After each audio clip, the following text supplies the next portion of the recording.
जय हिंद साथियों, आप सभी का स्वागत करता हूं आप सभी के अपने चैनल टारगेट सिलेक्शन में। साथियों, आज की इस वीडियो में हम लोग देखने वाले हैं एसएससी जीडी का जैसा आपका असली पेपर आएगा, जो आपकी असली शिफ्ट होगी, वैसा एक ऐसा सैंपल पेपर हम लोग देखेंगे जो चारों विषयों को साथियों कवर अप करेगा।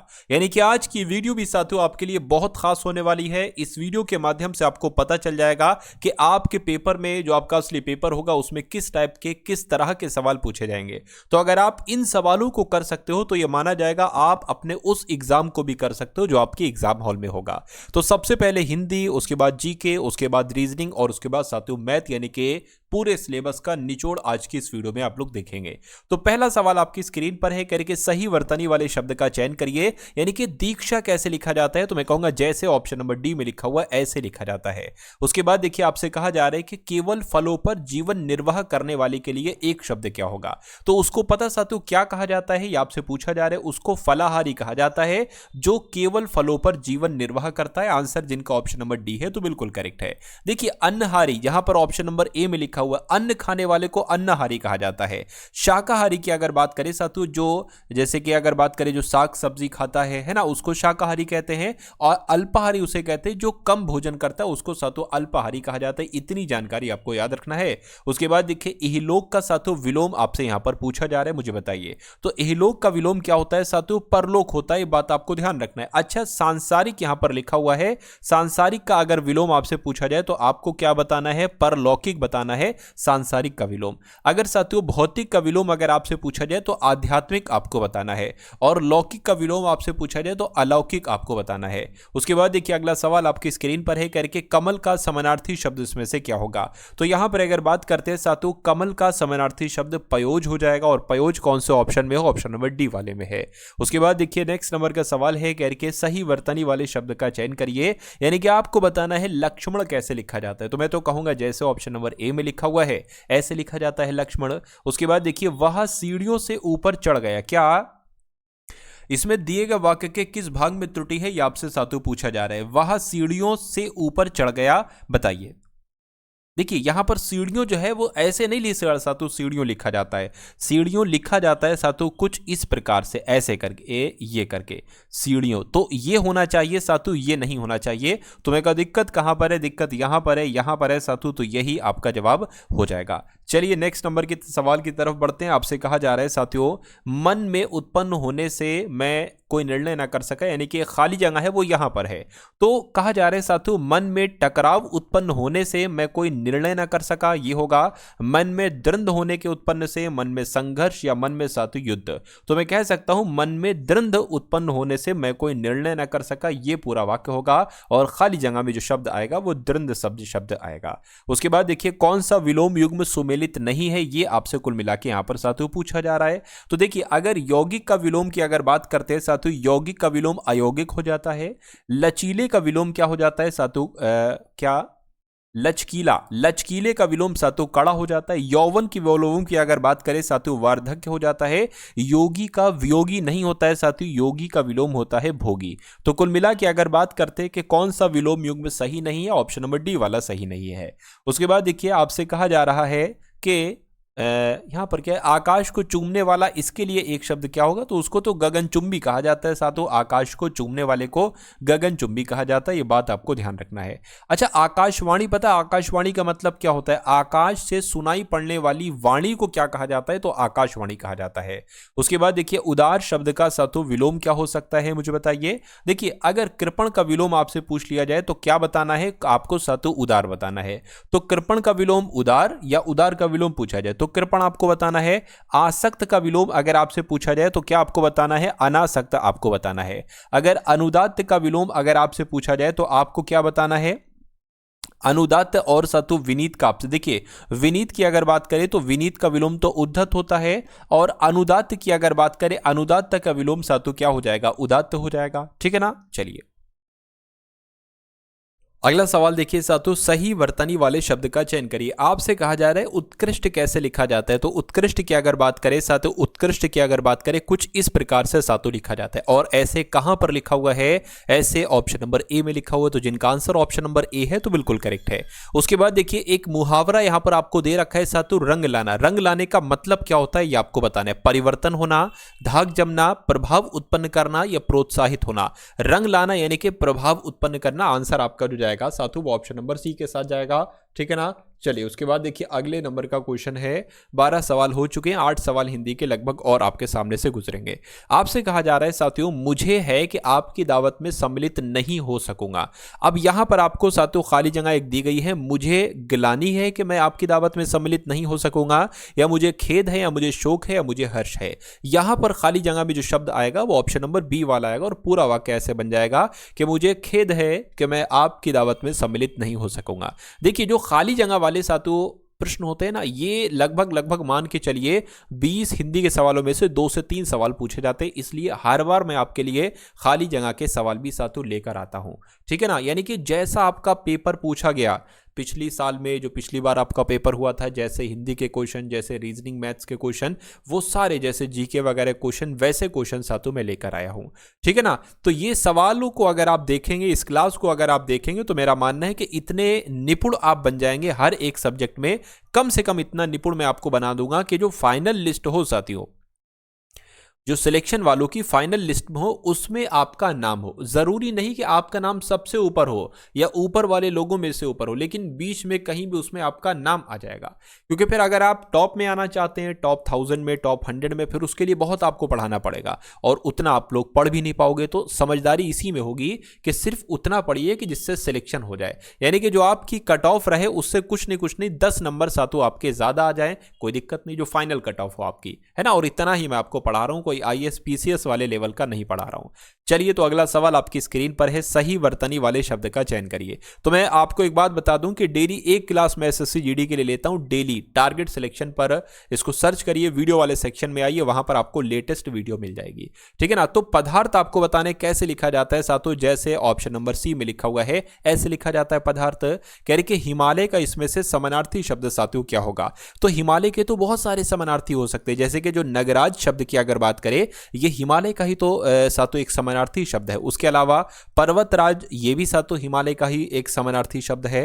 अगला सवाल आपकी स्क्रीन पर है, आपसे कहा जा रहा है कि वह पहलवान बन गया, क्या वह पहलवान बन राम खूब कसरत करता, ये क्या साथियों। देखिए यहां से शुरू है, राम खूब कसरत करता है, और फिर खाली जगह है, और फिर ये वाला चीज जो है ना वो यहां पर आएगी, वह पहलवान बन जाए, वह पहलवान बन जाए, ऐसे करके है। तो इस खाली जगह में क्या सातु आना चाहिए, वह खूब कसरत करता है क्योंकि वह पहलवान बन जाए, इसलिए वह पहलवान बन जाए, ताकि वह पहलवान बन जाए, ताकि सातों यहां पर आएगा। यानी कि पूरा वाक्य क्या हो जाएगा कि राम खूब कसरत करता है ताकि वह पहलवान बन जाए। तो कुल मिला के आंसर आपको ऑप्शन नंबर सी होगा। उसके बाद देखिए अगला सवाल है, आपसे एक शब्द दिया गया आपको और विलोम पूछा जा रहा है कि छली का सातों विलोम क्या होता है, मुझे बताइए। देखिए अगर धूर्त का विलोम आपसे पूछ लिया जाए तो धूर्त का विलोम क्या हो जाएगा सातों, भद्र हो जाएगा। कपटी की अगर बात करें साथियों क्या हो जाएगा, निष्कपट हो जाएगा। कपटी का विलोम निष्कपट हो जाएगा। और निश्चल की अगर बात करें साथियों, निश्चल का विलोम क्या हो जाएगा, निश्चल की अगर बात करें साथियों छली हो जाएगा, निश्चल का छली। और अगर बात करते जो कि साथियों यहां पर लिखा हुआ, और निष्फल की अगर बात करें तो निष्फल का विलोम क्या हो जाएगा साथियों, फल हो जाएगा। तो कुल मिला के आपका जवाब अगर ऑप्शन नंबर बी है तो बिल्कुल करेक्ट है। कहने के दाहिना हाथ होना, इस मुहावरे का मतलब साथियों क्या हो सकता है, फटाफट बताइए। धोखा देना, दुश्मन होना, बहुत सहायक होना। बिल्कुल देखिए कहते नहीं ये मेरा दाहिना हाथ है, यानी कि ये दाहिना हाथ होना मतलब ये मेरे लिए बहुत सहायक है ना, मेरी मदद करता है, तो उसको साथियों जो बहुत ज्यादा मदद करता है उसको कहते हैं दाहिना हाथ। तो कुल मिला के आंसर आपका सी है। उसके बाद देखिए किसी के पीछे पीछे चलने वाला, इस वाक्यांश के लिए एक शब्द आपको बताना है साथियों क्या हो सकता है। देखिए अगर यहां पर हम लोग बात करते हैं आगामी का मतलब क्या होता है, जो भविष्य में आने वाला हो उसको आगामी कहा जाता है। प्रतिगामी की अगर बात करें, विपरीत दिशा में चलने वाले को साथियों प्रतिगामी कहा जाता है। और अगर यहां पर साथियों हम लोग बात करते हैं अनुगामी की, तो आपको ध्यान रखना है किसी के पीछे पीछे चलने वाले को अनुगामी कहा जाता है। इसलिए सही जवाब जिनका ऑप्शन नंबर डी है तो बिल्कुल करेक्ट है। उसके बाद देखिए अनंत शब्द का साथियों पर्यायवाची में से क्या हो सकता है, मुझे बताइए। देखिए अनंत पता किसे कहा जाता है साथियों? अनंत कहा जाता है, आपको ध्यान रखना है, आकाश को कहा जाता है साथियों अनंत। आकाश को नभ कहते हैं, गगन कहते हैं, अंबर कहते हैं, व्योम कहते हैं। समुद्र की अगर बात करें साथियों, समुद्र को सागर कहते हैं, है ना, जलधि कहते हैं। और देव की अगर बात करें साथियों, देव को क्या कहा जाता है? अमर कहा जाता है साथियों, है ना, अमर कहते हैं। पर्वत को क्या कहा जाता है? पर्वत को भूधर कहते हैं, अचल कहते हैं। उसके बाद देखिए अगले नंबर का क्वेश्चन आपकी स्क्रीन पर है साथियों। अगर बात करें 20 सवाल आप लोगों ने देखे हिंदी के, अब साथियों हम लोग जीके के सवालों को देखेंगे, लगभग 20 सवाल। तो इसमें से भी आप लोग देखते जाइएगा, बहुत शानदार सवाल साथियों मैंने यहां पर लिए हैं आपके लिए। तो आपसे अगर बात करें, कह रहे कि पाल वंश का शासक कौन था, तो मैं कहूंगा गोपाल साहब जो थे ये पाल वंश के ही तो संस्थापक थे। उसके बाद देखिए मोहम्मद गौरी किस वर्ष पृथ्वीराज तृतीय से पराजित हुए थे, तो मैं कह सकता हूं 1191 की अगर बात करें साथियों, मोहम्मद गौरी ये पृथ्वीराज तृतीय से पराजित हुए थे। उसके बाद देखिए जब ईस्ट इंडिया कंपनी की स्थापना हुई तब भारत पर निम्नलिखित में से किसका शासन था, तो उस समय तो साथियों मुगल सम्राट का शासन था। आंसर आपका जाएगा ऑप्शन नंबर सी के साथ। उसके बाद देखिए भारतीय राष्ट्रीय कांग्रेस के उस अधिवेशन के स्थान का नाम बताइए जहां पूर्ण स्वराज को अपना अंतिम लक्ष्य घोषित किया गया था। तो एक तरीके से अगर बात करें कहां पर पूर्ण स्वराज को अपना अंतिम लक्ष्य घोषित किया गया था, तो मैं कहूंगा लाहौर अधिवेशन में यह काम हुआ था। लाहौर अधिवेशन इस सवाल का जवाब होगा।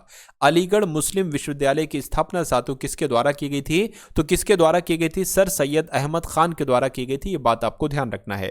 उसके बाद देखिए अगले नंबर का सवाल है, सविनय अवज्ञा आंदोलन का मुख्य उद्देश्य क्या था, तो सविनय अवज्ञा आंदोलन का मुख्य उद्देश्य आपसे पूछा जा रहा है क्या अगस्त कथन के विरुद्ध, गोलमेज सम्मेलन के विरुद्ध, विंस्टन चर्चिल का प्रतिक्रियावादी उपागम, या नमक कर के विरुद्ध? बिल्कुल साथियों सविनय अवज्ञा आंदोलन का मुख्य उद्देश्य नमक कर के विरुद्ध था। आंसर आपका डी होगा। अगला सवाल आपकी स्क्रीन पर है, संयुक्त राज्य अमेरिका ने किस वर्ष दूसरे विश्व युद्ध में प्रवेश किया था, तो अगर बात करते हैं 1941 में प्रवेश किया था। बिल्कुल सही आंसर आपका ऑप्शन नंबर बी होगा। अच्छा दूसरा विश्व युद्ध कब से कब तक चला था, तो मैं कह सकता हूं 1939 से लेकर 1945 तक साथियों दूसरा विश्व युद्ध चला था। यह बात आपको ध्यान रखना है ना।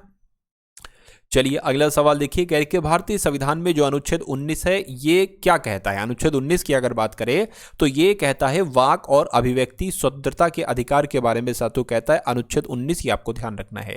अगर हम बात करते हैं अनुच्छेद 14 से लेकर अनुच्छेद 18 की, तो ये समानता के अधिकार के बारे में बताता है। अगर हम अनुच्छेद 19 से लेकर 22 तक की बात करें तो ये स्वतंत्रता के अधिकार के बारे में बताता है। अगर हम अनुच्छेद 23 और 24 की बात करें तो ये शोषण के विरुद्ध अधिकार की बात करता है। इतने सारे अनुच्छेद आपको याद रखना है। उसके बाद देखिए कह रहे कि लोकसभा में सदस्य द्वारा निजी विधेयक पेश करने की सूची अवधि क्या है, तो पता सा तो 1 महीना है। 1 महीना आपके सवाल का जवाब होगा। उसके बाद देखिए निम्नलिखित में से कौन सा अनुच्छेद धन विधेयक को परिभाषित करता है, तो धन विधेयक को परिभाषित करता है कौन सा अनुच्छेद साथियों, ये आपसे यहां पर पूछा जा रहा है। फटाफट आप लोग मुझे बताइए आपका जवाब क्या होगा। अच्छा साथियों एक बात मैं आपको यहां पर बता देना चाहता हूं कि अगर आप एसएससी जीडी 2026 के एग्जाम को बहुत आराम से क्रैक करना चाहते हैं तो आपके लिए 3 पीडीएफ तैयार की गई हैं। पहली पीडीएफ में आपको साथियों दी जाएंगी 10 मॉडल पेपर, यानी कि जैसे इस बार 2026 में आपका पेपर आएगा वैसे 10 मॉडल पेपर आपको दिए जाएंगे। और उसके अलावा साथियों दूसरी पीडीएफ में आपको मिलेंगे प्रीवियस ईयर एसएससी जीडी के प्रीवियस ईयर क्वेश्चन पेपर कैसे सॉल्यूशन के साथ। और तीसरी पीडीएफ में आपको मिलेंगे साथियों इंपॉर्टेंट करंट अफेयर के क्वेश्चन। मेरा मानना है कि अगर ये करंट अफेयर वाली पीडीएफ तैयार कर ली तो जितने भी करंट अफेयर के आपके सवाल पूछे जाएंगे वो इसी पीडीएफ में से आपको मिलेंगे। और ये समझ लीजिए प्रीवियस ईयर से कुछ नहीं 50% पेपर साथियों कॉपी किया जाता है। तो जो आपका 50% पेपर आएगा वो उस वाली पीडीएफ से आ जाएगा और कुछ नहीं 20 से 25% पेपर साथियों इसमें से आ जाएगा। लगभग 70 से 75% आपका पेपर इन सारी पीडीएफ में से देखने को आपको मिलेगा। तो अगर ये पीडीएफ की बात करें मैंने इसको बहुत अधिक 100, 200, 300 रुपए नहीं सिर्फ और सिर्फ 45 रुपीज में साथियों ये पीडीएफ आपको दे रहा हूं ताकि हर बच्चा इसको लेकर अपने पेपर को पास कर सके। तो डिस्क्रिप्शन में लिंक है एसएससी जीडी पीडीएफ का, उस लिंक पर आप क्लिक करेंगे तो आप हमारे व्हाट्सएप पर आ जाएंगे। वहां पर आपको एक क्यूआर कोड दिया जाएगा, उस क्यूआर कोड पर 45 का पेमेंट करेंगे तो ये तीनों पीडीएफ आपको वहीं पर भेज दी जाएंगी। चलिए तो बात करते हैं कि देखिए धन विधेयक के बारे में अगर बात करें तो ये तो अनुच्छेद 110 से संबंधित है साथियों धन विधेयक। उसके बाद देखिए भारतीय जनता पार्टी की स्थापना स्थापना कब की गई थी, आपसे पूछा जा रहा है। तो 1980 में भारतीय जनता पार्टी की स्थापना की गई थी, आपको ध्यान रखना है।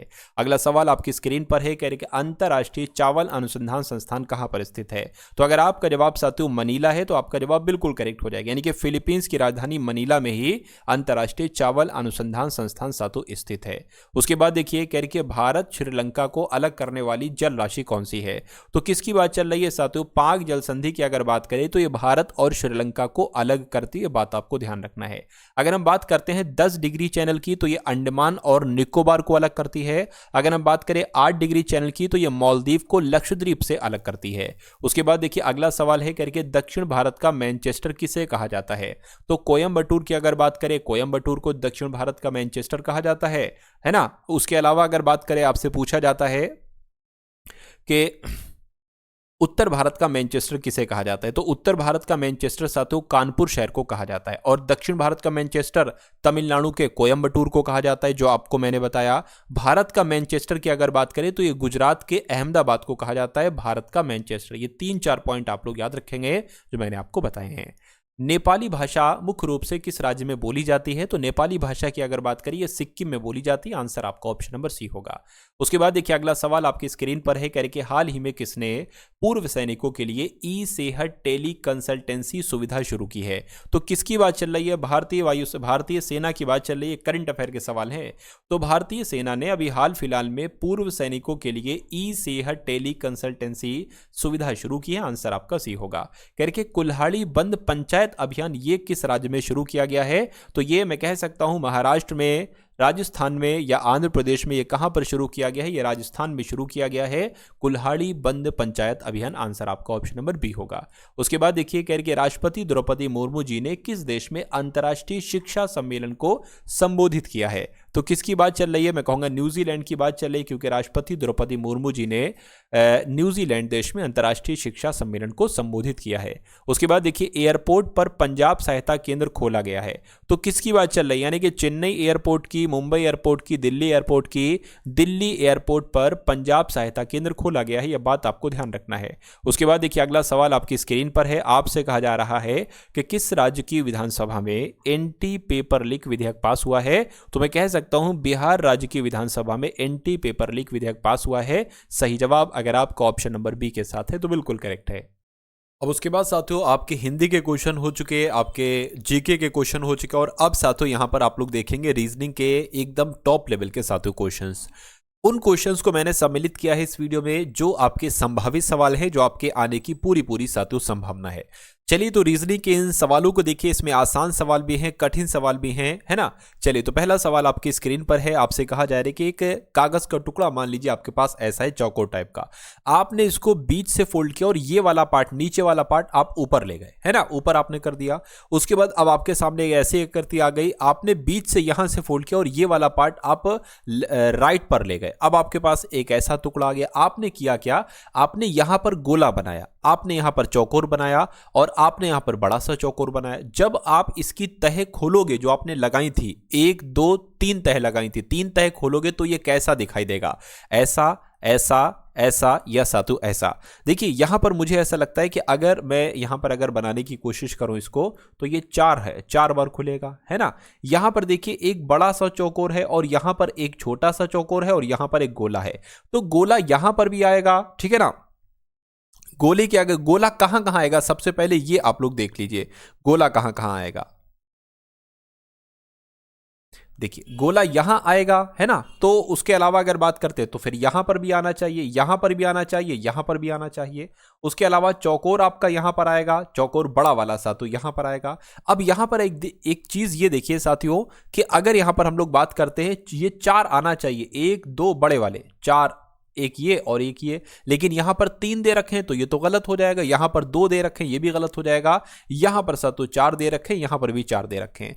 उसके अलावा अगर बात करें, देखिए ये आसपास 4 गोले हैं, लेकिन यहां पर तो 4 गोले हैं, लेकिन यहां पर एक गोला है, ये चौकोर है, तो ये इसलिए नहीं हो सकता। मैं कहूंगा इस सवाल का जवाब आपका ऑप्शन नंबर डी होगा। उसके बाद देखिए अगले नंबर का क्वेश्चन आपकी स्क्रीन पर है, इस सवाल को देखिए, मैं कहूंगा ये ऐसा कॉन्सेप्ट आपके एग्जाम में आएगा ही आएगा। आपसे कहा जा रहा है कि PQRSTUVW एक वृत्ताकार मेज के चारों ओर एक दूसरे के एक समान दूरी पर इसी क्रम में वामावर्त बैठे हुए हैं और सभी का मुंह केंद्र की तरफ है। यहां पर कहा गया है कि इसी क्रम में बैठे हैं। किस क्रम में? P फिर Q फिर R S T U V W, यानी कि इसी क्रम में बैठे। तो सबसे पहले साथियों हमने क्या बना लिया? एक गोला बना लिया यहां पर, ठीक है ना। चलिए अब यहां पर कितने लोग बैठे हुए हैं साथियों? 1 2 3 4 5 6 7 8, 8 लोग बैठे हैं ना। तो 1 2 3 4 5 6 7 और 1 साथियों 8। यहां पर एक बात कही गई है, वामावर्त। वामावर्त क्या होता है साथियों? ये एंटी क्लॉकवाइज होता है। एक शब्द होता है दक्षिणावर्त, ये मैंने आपको पिछली क्लासेस में भी बताया है। दक्षिणावर्त होता है क्लॉकवाइज, जैसे कि 1 बजा 2 बजा 3 बजा 4 बजा 5 बजा 6 बजा। लेकिन अगर वामावर्त की अगर बात करें तो मान लीजिए अगर 1 यहां पर है तो फिर 2 इधर होगा, 3 इधर होगा, 4 इधर होगा, 5 इधर होगा। इसको ही ऐसे ही बैठाना है। उसके बाद कहने कि एस का मुंह दक्षिण दिशा की ओर है। देखिए अगर एस का मुंह दक्षिण दिशा की ओर है तो मैं कहूंगा एस यहां पर बैठेगा और सबका मुंह केंद्र की तरफ है, तभी तो इसका मुंह दक्षिण की तरफ हो पाएगा। क्योंकि ये दिशा दक्षिण होती है, ये दिशा पूर्व होती है, ये दिशा उत्तर होती है, ये दिशा साथियों पश्चिम होती है। उसके बाद कह रहे हैं कि यदि V और Q आपस में स्थान अदल बदल कर लेते हैं तो Q बैठने के किस दिशा में ज्ञात करिए। देखिए सबसे पहले अगर बात करें, अगर S यहां पर है, ये वाला S यहां पर आ गया है, तो अगर बात करते साथियों उसके बाद क्या आएगा? उससे पहले यहां पर क्या आ जाएगा?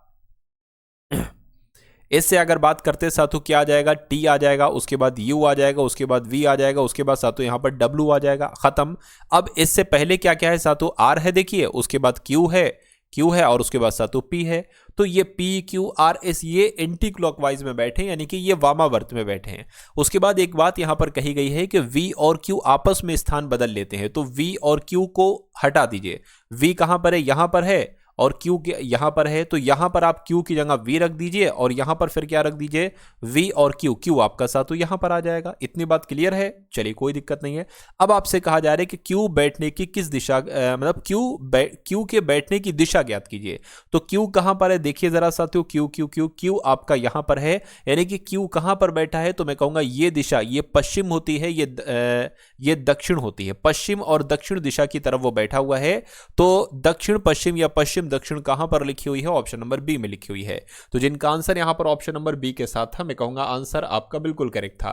उसके बाद देखिए अगला क्वेश्चन है, आपसे कहा जा रहा है कि ये जो प्लस वाला चिन्ह है, इस वाले फलक के विपरीत फलक पर कौन सा चिन्ह मौजूद होगा, ये आपसे पूछा जा रहा है। देखिए अगर ये @ लिखा हुआ, @ का अगर आपसे विपरीत पूछता ना तो आप हैशटैग बता देते, है ना। उसके अलावा साथियों अगर ये एस लिखा हुआ है, एस का विपरीत पूछता तो आप क्या बता देते साथियों? आप बता देते प्रतिशत। ये डॉलर वाला साइन है मेरे ख्याल से, एस नहीं है ये। अब बचा गया साथियों प्लस बचा। प्लस का विपरीत क्या हो जाएगा? प्लस का विपरीत साथियों बराबर हो जाएगा। तो मैं कह सकता हूं कि प्लस का विपरीत आपसे पूछा जा रहा है, बराबर होगा, और बराबर आपका ऑप्शन नंबर बी में लिखा हुआ है। उसके बाद देखिए अगला क्वेश्चन, ऐसा भी क्वेश्चन साथियों आपके एग्जाम में एक आता ही आता है। आपसे यहां पर कहा जा रहा है कि उस विकल्प का चयन करिए जिसमें नीचे दिए गए शब्दों को उस क्रम में दर्शाया गया है जिस क्रम में वो अंग्रेजी शब्दकोश में होते हैं। सबसे पहले इसमें से कौन सा वर्ड आ सकता है? यहां पर लिखा हुआ है साथियों, एक तरीके से बात करें PEG, बाकी सब में PR लिखा हो, तो R तो बाद में आता है क्योंकि R 18 पर होता है, G 7 पर होता है। तो सबसे पहले साथियों पहला ही आ जाएगा। अब इसमें से देखिए PER सब में है, ये S 19 पर आता है, O 15 पर आता है, तो ये O वाला पहले आएगा। इससे यहां पर C है, ये तो फिर सबसे पहले आ जाएगा, ये आएगा, उसके बाद ये आएगा, यानी कि 4 होगा, उसके बाद 5 होगा। अब इसमें से बताइए कौन सा पहले आएगा? S यहां पर क्या है? यहां पर S है, यहां पर O है, तो मैं कहूंगा O पहले आता है, S बाद में आता है, यानी कि पहले 3 आएगा फिर 2 आएगा, पहले 3 आएगा फिर 2 आएगा। 145 32 कहां पर लिखा हुआ है? 145 32 ऑप्शन नंबर सी में लिखा हुआ है। तो जिनका आंसर ऑप्शन नंबर सी है तो बिल्कुल सही है। उसके बाद देखिए अगला क्वेश्चन आपकी स्क्रीन पर है, करके GN21Q के अगर ये दर्पण में आप देखोगे तो कैसा आपको दिखाई देगा, ये आपको यहां पर बताने। देखिए जो सबसे अंत में होता है वो सबसे पहले दिखाई देगा, लेकिन K का मुंह दाएं तरफ है, K का मुंह साथियों बाएं तरफ आ जाएगा।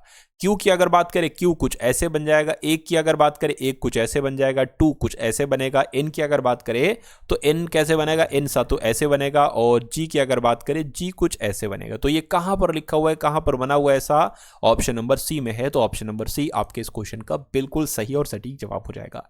साथियों, अगर आपने अभी भी इस वीडियो को लाइक नहीं किया है तो आपसे बस इतनी मैं रिक्वेस्ट करूंगा कि अगर वाकई में आप सिलेक्शन लेना चाहते हैं और आप चाहते हैं कि मेरी तरफ से आपके लिए भरपूर मेहनत की जाए, मैं अपनी पूरी जान लगा दूं, इतना आपको पढ़ाऊं और इतने आपको क्वेश्चंस दूं कि आप बहुत आराम से इस परीक्षा को क्रैक कर लीजिए।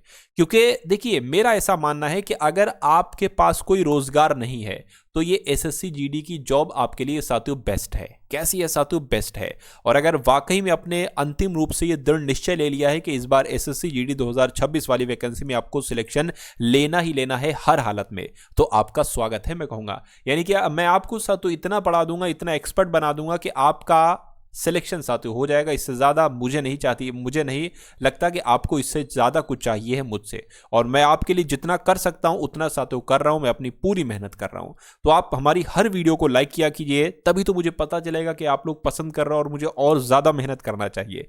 तो वीडियो को बिना कहे लाइक कर दिया करिए, और चैनल पर अगर आप लोग नए हैं तो चैनल को भी तुरंत आप लोग सब्सक्राइब कर लीजिए, क्योंकि सब्सक्राइब करेंगे तभी आपको हमारी फ्री क्लासेस मिल पाएंगी। और मैं कहूँगा फ्री क्लास में मैं इतना कंटेंट दे रहा हूँ, इतना दम लगा रहा हूँ कि जितना शायद कोई आपसे हजारों रुपए देकर भी आपको ऐसा ना पढ़ा रहा हो, इतना मैं आपको फ्री दे रहा हूं। इसलिए तो ये फ्री जरूर है, लेकिन ऐसा नहीं कि इनकी कोई वैल्यू नहीं है, ये उससे ज्यादा बेस्ट है मैं कहूंगा जो आपको पेड पैसे लेकर साथियों पढ़ा रहे हैं। चलिए, तो यहां पर अगर बात करें, एक नंबर सीरीज वाला सातों सवाल आपकी स्क्रीन पर आ चुका है। आपसे कहा जा रहा है कि सबसे पहले 2 है, उसके बाद 5 है, उसके बाद 11 है, उसके बाद 17 है, उसके बाद कौन सा नंबर आएगा, और उसके बाद 31 आएगा, और उसके बाद 41 आएगा। तो यहां पर अभी तो मुझे भी नहीं पता क्या है, मैं सोचता हूं देखता हूं क्या है। देखिए 2, 5, 11, 17, 31 ये सारे साथियों अभाज्य संख्याएं मुझे लग रही हैं, और ये सारे के सारे अभाज्य संख्या ही हैं। तो 17 के बाद देखिए 21 तो आएगा नहीं, क्यों? क्योंकि 21 एक अभाज्य संख्या थोड़ी ना भाई साहब, ये तो 3 से 7 से कटता है, ये भी कटता है, ये भी 17 के बाद वाला ही नंबर आना चाहिए और 31 से पहले आना चाहिए। 29 की अगर बात करें या 23 की बात करें, मैं कहूंगा 23 आ जाएगा, क्योंकि फिर 29 तो 23 के बाद आएगा। तो यहां पर अगर बात करें यहां पर अगर बात करें 23 एक ऐसा अभाज्य संख्या है जो इसके क्रम में अगला होगा। तो कुल मिला के जिनका आंसर डी है तो बिल्कुल करेक्ट है। अगला क्वेश्चन आपकी स्क्रीन पर है। आपसे कहा जा रहा है कि एक निश्चित कोड भाषा में लेआउट को WRRVDI लिखा जाता है, तो चेतक को सातों क्या लिखा जा सकता है मुझे बताइए। देखिए यहां पर अगर बात करें, एल से सातु W हुआ है, ठीक है, 12 से 23 हुआ है, ए से आर हुआ है, 1 से 18 हुआ है, वाई से 18, ये कुछ समझ में नहीं आ रहा, यानी कि ये लॉजिक अब नहीं है। तो अगर सातु मुझे ऐसा लग रहा है कि यहां पर अगर सातु हम लोग थोड़ा सा ध्यान दें, जैसे कि ये W मैं आपको यहां पर लिख कर समझा देता हूं, LAYOUT, वो लॉजिक लग सकता है, जरूरी नहीं वो लॉजिक लगे। उसके बाद WRRVDI, यहां पर अगर बात करें मुझे ऐसा लग रहा है सातु जैसे कि ये T है, T से यहां पर W हुआ है, क्योंकि यहां पर कितना घटाया गया है सातु, कितना बढ़ाया गया है, यहां पर अगर बात करें सातु +3 बढ़ाया गया है, T 20 पर, W 23 पर, U होता है 21 पर, R होता है 18 पर, यहां पर सातु अब 3 घटा दिया गया है और 15 से 18 हो गया है। अब यहां पर सातु 3 बढ़ा दिया गया है। Y की अगर बात करें, अब सातु 3 यहां पर घटाया गया है, यानी कि 3 घटाना 3 बढ़ाने वाला मैटर यहां पर सातु चल रहा है। तो इसमें भी हम यही चीज लगा देंगे, है ना। अब देखिए K है, तो सबसे पहले आपने क्या किया है, आपने एक 3 बढ़ाया है, तो जब K में सातु आप 3 बढ़ाओगे तो कितना आ जाएगा, K L M N N आ जाएगा। तो N यहां पर है या तो यहां पर है। ए में अब सातों क्या करोगे, आप 3 घटाओगे, तो जब आप सातों ए में 3 घटाओगे तो क्या x आएगा, नहीं सातों कितना आएगा, मैं कहूंगा W आएगा। तो ये वाला आपका जवाब जो होगा वो बिल्कुल सही और सटीक जवाब हो जाएगा, ठीक है ना। चलिए उसके बाद देखिए अगला क्वेश्चन आपकी स्क्रीन पर है। यहां पर अगर बात करें 36A ब्रैकेट के अंदर है 15C4 और 15C4, उसके बाद B है, उसके बाद 21A 13 है, उसके बाद A फिर 24 है, फिर D है, ब्रैकेट के अंदर 16D 2 है।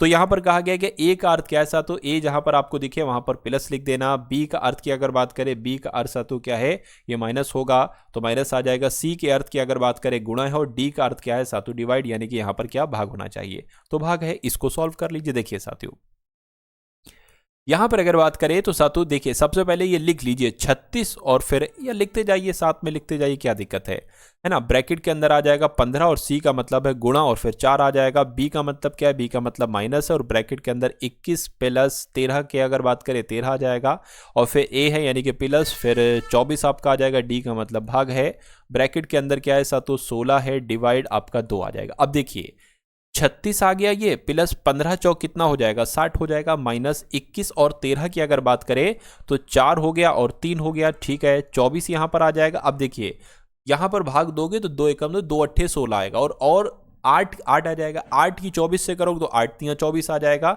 यानी कि यहाँ पर आप 3 रख लो, वो ज़्यादा आपके लिए सही रहेगा। अब इसको जोड़िए, 60 और कितना हो जाएगा 7 96 हो जाएगा, 96 माइनस 34 प्लस 3 आ जाएगा। 96 में से 34 अगर हम घटाते हैं तो कितना बचता है साथियों, ये आपका 62 बचता है। 62 और 3 कितना हो जाएगा 65 हो जाएगा। तो इस सवाल का जवाब आपका जो होगा वो 65 आएगा, और 65 कहाँ पर लिखा हुआ है, ऑप्शन नंबर ए में लिखा हुआ है। तो जिनका आंसर ऑप्शन नंबर ए के साथ है, मैं कहूँगा आंसर आपका बिल्कुल करेक्ट हो जाएगा भाई, बहुत बढ़िया, वेरी गुड क्लास। उसके बाद देखिए अगला क्वेश्चन है, कह रहे कि 2 बहनें हैं जिनका नाम है रजनी और रानी। 2 बहनें हैं, ठीक है कोई दिक्कत नहीं, यानी कि इनकी आयु का अनुपात 2:3 है, यानी कि अगर रजनी 2x है तो रानी कितनी है साथियों 3x है, ठीक है 2x और 3x हो गई। कह रहे कि 6 वर्ष के बाद उनकी आयु का अनुपात इतना हो जाता है। तो अगर हम मान लेते हैं साथियों ये रजनी है और रानी की अगर बात करें 3x है, 6 वर्ष बाद, तो इसमें 6 हमें प्लस करना पड़ेगा, 6 वर्ष के बाद इनका जो अनुपात होता है वो 3:4 हो जाता है, यानी कि फिर रजनी की आयु 3 हो जाती है और रानी की आयु 4 हो जाती है। तो इसको सॉल्व करिए, है ना। रजनी की वर्तमान आयु आपसे पूछी जा रही है, रजनी की वर्तमान आयु कितनी है 2x है, यानी कि आपसे 2x की वैल्यू यहां पर पूछी जा रही है। तो x की वैल्यू निकाल लीजिए, फिर 2x की तो बहुत आराम से निकाल देंगे। पहले इसको कैलकुलेट करके यहां से x का मान सातों आप लोग निकालिए। देखिए 4 दूना 8 यानी कि 8x हो गया, प्लस 4 छंग आपका कितना हो जाएगा 24 हो जाएगा, 3 3 आपका 9x हो जाएगा, प्लस 3 छंग 18 आपका हो जाएगा। अब देखिए 9x ये है बराबर के उधर 8x है ना, इधर आएगा माइनस का हो जाएगा। इधर अगर बात करें साथ 24 बराबर के उधर 18 है, इधर आएगा माइनस का हो जाएगा। तो ये x बराबर कितना आ जाएगा सातों 6 आ जाएगा। अब बहुत आराम से सातों रजनी की आयु हम निकाल सकते हैं। रजनी की आयु 2x है और x बराबर 6 है, तो 2 गुणा 6 बराबर कितना हो जाएगा 12 वर्ष हो जाएगी, यानी कि रजनी की आयु कितनी है साथियों 12 वर्ष है। अच्छा अगर मैं आपसे पूछूं रानी की आयु कितनी है तो एक बार कमेंट में मुझे आप लोग बताइएगा। उसके बाद देखिए अगले नंबर का साथियों क्वेश्चन आपकी स्क्रीन पर है, देखिए इस क्वेश्चन को बताइए जवाब आपका साथियों क्या होगा। देखिए नंबर सीरीज का सवाल है, 6 है, उसके बाद 22 है, उसके बाद 70 है, उसके बाद साथियों 214 है, और अगला नंबर क्या होगा, और फिर साथियों आना चाहिए 1942। तो ये आपके लिए है, आप इसका जवाब मुझे बताइए फटाफट। देखिए अगर थोड़ा सा यहां पर दिमाग लगाए तो 6 से 22 हुआ है, 6 3 18 और हम 4 जोड़ दें उसमें तो 22 हो जाएगा, ठीक है। 22 की अगर बात करें 22 से 70 जो है, मुझे ऐसा लग रहा है फिर से सातों 3 से गुणा करो, 22 3 66 और फिर से इसमें 4 जोड़ दो, ठीक है ये तो कुछ लग रहा है हो जाएगा। 70 से अब देखिए 3 से गुणा तो यहाँ पर भी 3 से गुणा करिए, 7 3 21 210 हो गया, 210 ये 214, यानी कि यहाँ पर भी हमें 4 जोड़ना पड़ेगा। तो कुल मिला के यहाँ पर भी पहले 3 से गुणा कराइए, यानी कि 214 की गुणा 3 से कराइए और फिर उसके बाद सातों उसमें 4 जोड़ दीजिए। 3 चौक कितना हो जाएगा 12 हो जाएगा, ये आपका 4 आ जाएगा, 3 दूना 6 आ जाएगा, इसमें सातों 4 जोड़ दीजिए, कितना आपके सामने आ जाएगा 446 आ जाएगा। और 446 क्या, सॉरी 646 आ जाएगा, 646 का ऑप्शन में है, ऑप्शन नंबर सी वाले में। अगर आपको बिल्कुल पक्का करना हो आंसर तो इसमें भी 3 से गुणा करके 4 जोड़ेंगे तो सातों 1942 ही आना चाहिए, और आएगा भी सातों, मेरी उम्मीद है पूरी। खैर नेक्स्ट नंबर का सवाल आपकी स्क्रीन पर है, आपको यहां पर देखना है और बताना है आपका जवाब क्या हो सकता है। आपसे कहा जा रहा है कि एक कागज का टुकड़ा आपके पास ऐसा है, आपने इसको यहां से विकर्ण से साथियों फोल्ड किया और ये नीचे वाला पार्ट आप ऊपर ले गए, फिर आपने एक और इसको साथियों फोल्ड लगाया, है ना। अब आपके पास ये वाला कागज का टुकड़ा आ गया, आपने यहां पर 2 होल किए, क्या किए 2 होल किए, 2 होल करके साथों मैं देख लूं एक बार, 2 होल कर लिए। अब जब 2 होल करने के बाद जब आप इसको ओपन करोगे तो ये कैसा दिखाई देगा, देखिए एक होल यहां पर है तो एक होल यहां पर भी होगा, एक होल यहां पर भी होगा, फिर एक होल यहां पर भी होगा, यहां पर भी होगा, और यहां पर भी होगा, यहां पर भी होगा। तो ये कौन सी आकृति में साथों आपको दिखाई दे रहा है, मैं कहूंगा ये तो सिर्फ और सिर्फ ऑप्शन नंबर सी वाली आकृति में मुझको दिखाई दे रहा है। तो इस प्रकार अगर आपका जवाब यहां पर साथों है ऑप्शन नंबर सी के साथ तो बिल्कुल करेक्ट हो जाएगा। उसके बाद देखिए अगला क्वेश्चन आपकी स्क्रीन पर है, आपसे कहा जा रहा है कि FLOAT को ROU लिखा जाता है, CLAIM को OAV लिखा जाता है, तो आर्म्ड को साथियों क्या लिखा जा सकता है। एक अच्छा बात मैं आपको बता दूं, कुछ बच्चे ऐसे हैं 1 से 2% 3% लोग जो हैं जिनको ये क्वेश्चन साथों आसान लगते हैं, तो मैं उनसे एक तरीका कहूंगा, अगर वाकई में आसान लगते हैं तो आपकी प्रैक्टिस अच्छी है, आपकी तैयारी अच्छी है, तो आप एक काम किया करिए, जैसे ये मैंने क्वेश्चन है, अब आप यहां पर एक पॉज का ऑप्शन होगा, क्वेश्चन को पॉज करिए, आप कॉपी पेन लेके लीजिए, आपको 1.5 मिनट दिए जाते हैं, 1 से 1.5 मिनट आपको दिए जाते हैं, आप इस क्वेश्चन को सॉल्व कर लीजिए और उसके बाद वीडियो को अनपॉज करिए, चलाइए, देखिए जो मैंने आंसर बताया था कि आपका आंसर वही आया है। अगर आया है तो बहुत अच्छी बात है। ऐसा आप हर एक सवाल में किया करिए, आप रीजनिंग के हर एक सवाल में करिए, आप मैथ के हर एक सवाल में करिए, है ना, क्योंकि यही चीज तो आपको सातों एग्जाम में करना होगी। एग्जाम में क्या है, आप दनादन क्वेश्चन को सॉल्व करके आंसर लगाते जाओगे, लेकिन आपको नहीं पता चलेगा कि मैंने आंसर सही किया या गलत किया। तो इसमें एक अच्छा तरीका है, आपको तुरंत, आपने इधर आंसर लाया, मान लीजिए आपने बी ऑप्शन लगाया, 1 मिनट में मैं जब सॉल्व करूंगा तो आप देख लीजिए कि आपका आंसर सही रहा या गलत रहा। तो ऐसे भी आप सातों टेस्ट दे सकते हो, अपने आप को आंक सकते हो। तो सबसे पहले सातों इसको यहां पर लिख लेते हैं। एक काम सातों ये कर, जिसके यहां पर लिखा हुआ है FLOAT, ठीक है ना, और इससे ये बनाया गया है। ये कैसे बनाया गया ये मैं आपको बता रहा हूं। देखिए ये होता है सातों 12, F जो होता है ना वो 6 पर होता है, F 6 पर होता है, L 12 पर होता है, O 15 पर होता है, A 1 पर होता है, T 20 पर होता है। अब उसी के नीचे अगर हम सातों ये अगला वाला लिखेंगे, ये तब आपको समझ में आएगा। उसके अगला वाला क्या है सातों, R है, O है और सातों U है। देखिए अब R आता है 18 पर, O आता है 15 पर और U आता है 21 पर। कैसे ये 21 आया है, ये बीच वाला तो इन्होंने 15 कर दिया, लेकिन 6 + 12 कितना होता है, 18 होता है, 1 + 20 कितना होता है, 21 होता है। तो ये ऐसे बना है, तो ऐसे ही ये बना होगा और ऐसे ही सातों ये बना होगा, यानी कि इन दोनों को जोड़कर हमें जो लेटर मिलेगा वो कौन सा है बताइए। R 18 पर होता है, 1 पर होता है, 19 आएगा, यानी कि 19 पर सातों S होता है, M जैसा है M वैसे ही रखेंगे, E और D यानी कि 5 और 4 9 होता है, 9 पर I होता है। तो कुल मिला के आपका जवाब जो जाएगा ऑप्शन नंबर A के साथ जाएगा, और जिनका आंसर ऑप्शन नंबर A है तो बिल्कुल करेक्ट है। यानी कि विटीकल्चर का संबंध अंगूर से है, तो फ्लोरिकल्चर का संबंध सातों किससे होगा, मैं कहूंगा फूलों से होगा। फूल आपके सवाल का राइट आंसर है। उसके बाद देखिए अगले नंबर का सवाल आपकी स्क्रीन पर है, ठीक है ना। आपसे कहा जा रहा है कि SRQ, उसके बाद PON, उसके बाद कौन से 3 लेटर यहां पर आएंगे, फिर JIH आना चाहिए। S 19 पर होता है, P 16 पर होता है, 3 घटाया गया है, और यहां पर भी 3 घटाया गया है। तो मैं कहूंगा यहां पर भी 3 घटेगा, 16 में 3 घटाओगे तो मेरे हिसाब से सातों M आ जाना चाहिए। M यहां पर है, M यहां पर है। उसके बाद K आ रहा है, सेम सॉरी L और K आ रहा है, ठीक है। R 18 पर होता है, O 15 पर होता है, 3 घटाया गया, और I से F हुआ है, 3 घटाया गया, तो यहां पर भी 3 घटेगा। जब यहां पर 3 घटाओगे तो L आ जाएगा, यानी कि ML कहां पर लिखा हुआ है, ऑप्शन नंबर B में ही लिखा हुआ है। उसके बाद देखिए कह रहे कि C दर्शाने वाले फलक के विपरीत फलक पर कौन सा अक्षर आएगा। देखिए अगर आपसे E का विपरीत पूछा जाता है तो E का आप G बताते, अगर आपसे F का विपरीत पूछा जाता है तो F का आप सातों D बताते, लेकिन अगर C का विपरीत पूछा जाता है तो H बताते। तो C का विपरीत क्या हो जाएगा, H हो जाएगा। C का विपरीत यहां पर पूछा गया है, H आपके सवाल का बिल्कुल सही जवाब हो जाएगा। उसके बाद देखिए अगला क्वेश्चन है, अगला क्वेश्चन साथियों आपसे यहां पर क्या कहा जा रहा है, देखिए और बताइए आपका जवाब क्या होगा। आपसे यहां पर कहा जा रहा है कि एक लड़के की ओर इशारा करते हुए रंजीता ने कहा कि वह मेरे पति के ससुर की इकलौती पुत्री के पुत्र के पिता की इकलौती बहन का पुत्र है। उस लड़के की मां का रंजीता के पति से क्या संबंध। देखिए अगर इसको बिना लिखे हम सॉल्व करें या कम से कम लिखकर इसको सॉल्व करें तो मेरे साथ जो मैं पढ़ रहा हूं, जो मैं सोच रहा हूं, वो आप सोचिए। एक लड़की की ओर इशारा करते हुए रंजीता कहती, मान लीजिए साथियों वो लड़का ये है ना, और रंजीता जो है ना वो रंजीता ये है। अब बहुत कम लिखेंगे हम लोग। रंजीता कह रही है कि ये जो है ना ये मेरे पति यानी कि इनके पति हो गए, इनके पति के ससुर, इनके पति के ससुर कौन होंगे, तो रंजीता के पिताजी होंगे। रंजीता के पिताजी की इकलौती पुत्री कौन होंगी, अरे भाई ये अपनी ही बात कर रही है, यानी कि इकलौती पुत्री यानी कि खुद के पुत्र के पिता, खुद के पुत्र के पिता कौन, यानी कि अपने पति की बात कर रही है। खुद के पुत्र के पिता की इकलौती बहन यानी कि अपने पति की बहन की यहां पर बात चल रही है। तो अपनी बहन के बहन का पुत्र है, यानी कि ये जो लड़का है ना ये रंजीता के पति की बहन का पुत्र है साथियों। तो आपसे सवाल, अब आप लोग समझ गए ना ये लड़का कौन है, ये रंजीता के पति की, मतलब रंजीता के पति की बहन का बेटा है। अब सवाल पूछा जा रहा है कि उस लड़के की मां कौन, ये इस लड़के की मां है ना, इस लड़के की माँ, इस लड़के की माँ तो ये होंगी। इस लड़के की माँ रंजीता के पति से क्या संबंध, यानी कि ये जो पति है ना इनके, ये क्या कहेंगे इस लड़के की माँ को, तो भाई ये तो इनकी बहन है। तो बहन है तो बहन आपके सवाल का जवाब होगा। आंसर अगर आपका डी है तो बिल्कुल करेक्ट है। इस सवाल को ऐसे ही इसी टाइप से सातों आप लोग भी किया कीजिए। उसके बाद देखिए कह रहे हैं सातों 7 से यहाँ पर क्या बनाया गया है, 113 बनाया गया है। उसी प्रकार 11 से यहाँ पर सातों क्या बनाया जाएगा ये आपको बताना है। और उसी प्रकार 15 से यहाँ पर सातों 481 बनाया जाएगा। कैसे बनाया जाएगा, देखिए 7 से अगर हम 113 बनाए तो मैं कोशिश कर सकता हूं। देखिए साथियों 7 से 13 बड़ा तगड़ा पड़ जाएगा।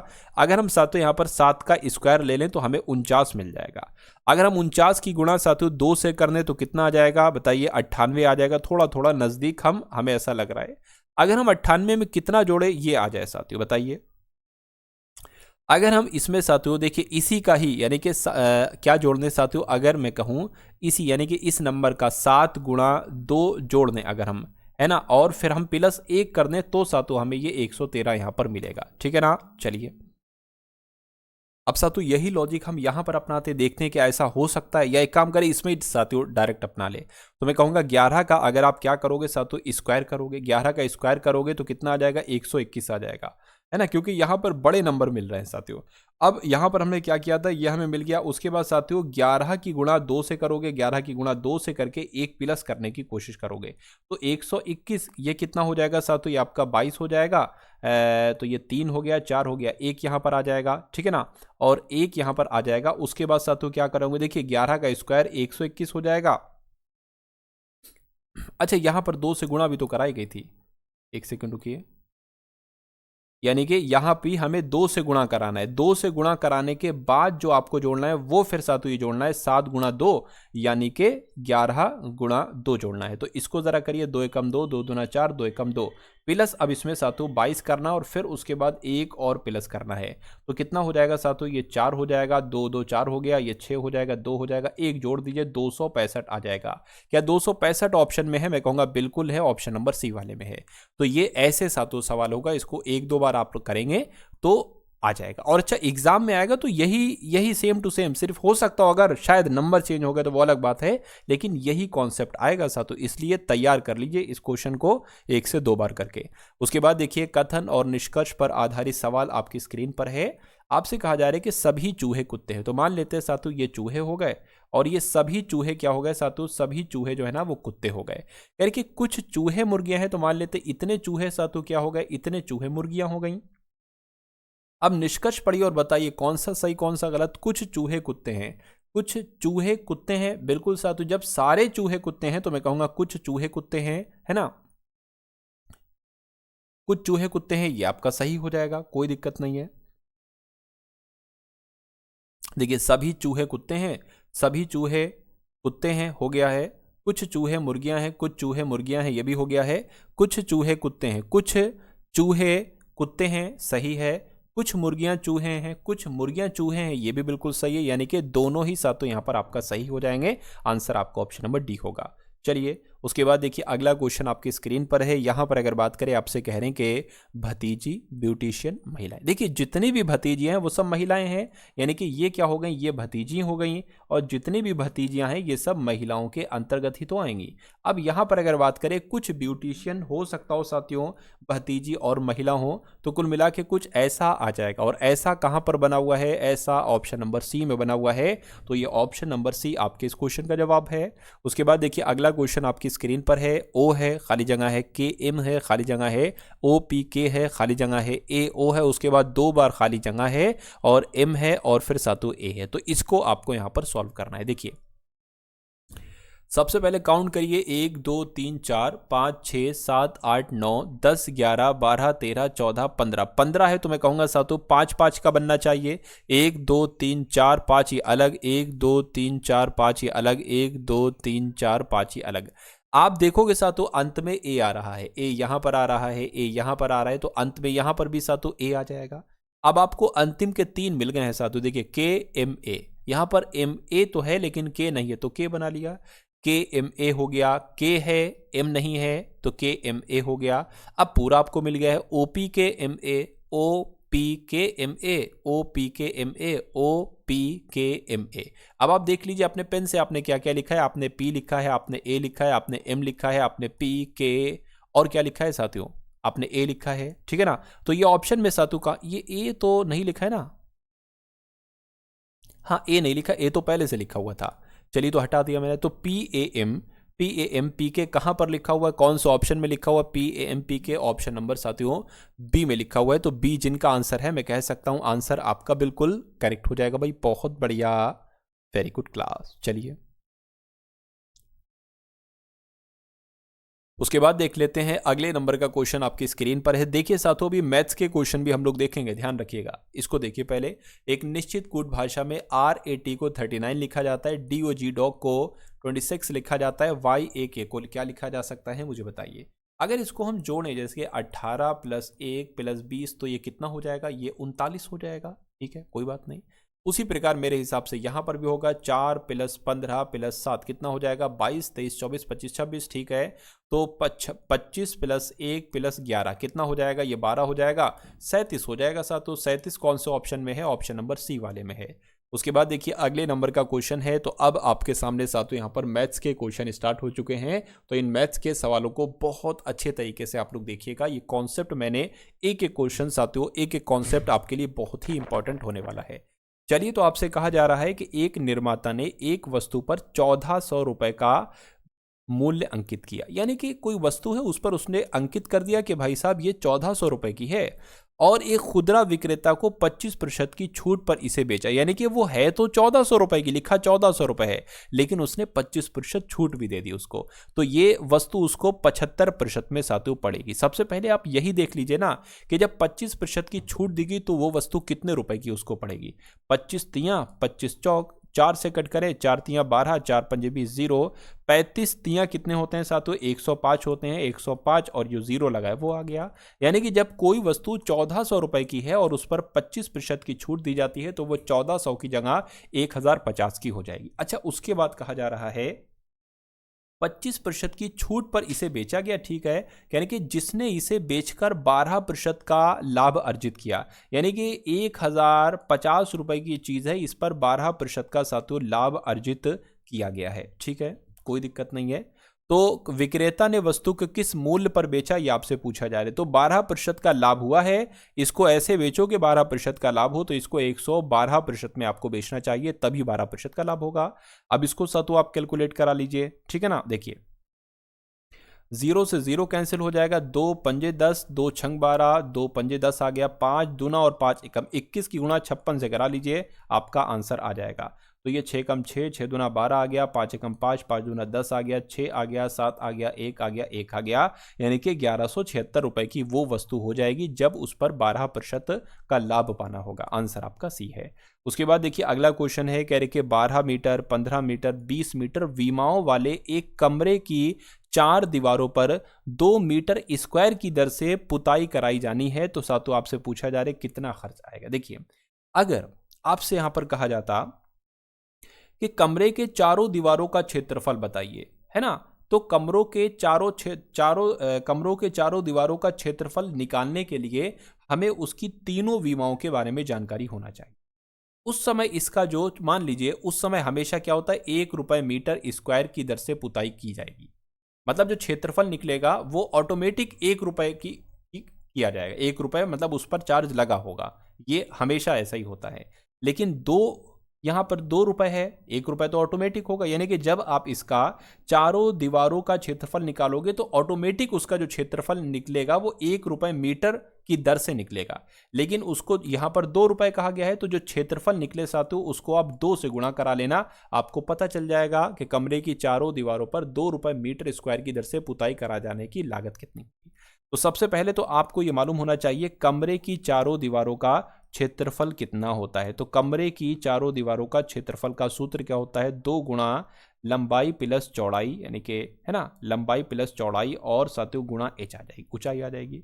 तो अब सातों आप क्या करना है, 2 गुणा ब्रैकेट के अंदर सातों 12 + 15 हो जाएगा, और ऊंचाई कितनी है सातों 20 है, तो इसको कैलकुलेट करा लीजिए, 27 दूना कितना हो जाएगा 54 हो जाएगा, और 54 दूना कितना हो जाएगा, 54 की गुणा 20 से करना है, मतलब 8 हो जाएगा, 10 हो जाएगा, 0 आ जाएगा। अब ये तो उसका क्षेत्रफल निकला, इसकी गुणा 2 से करा लीजिए, आपको 2 रुपए के हिसाब से मिल जाएगा। 3 रुपए प्रति मीटर स्क्वायर कहते तो 3 से गुणा करा लेते, है ना।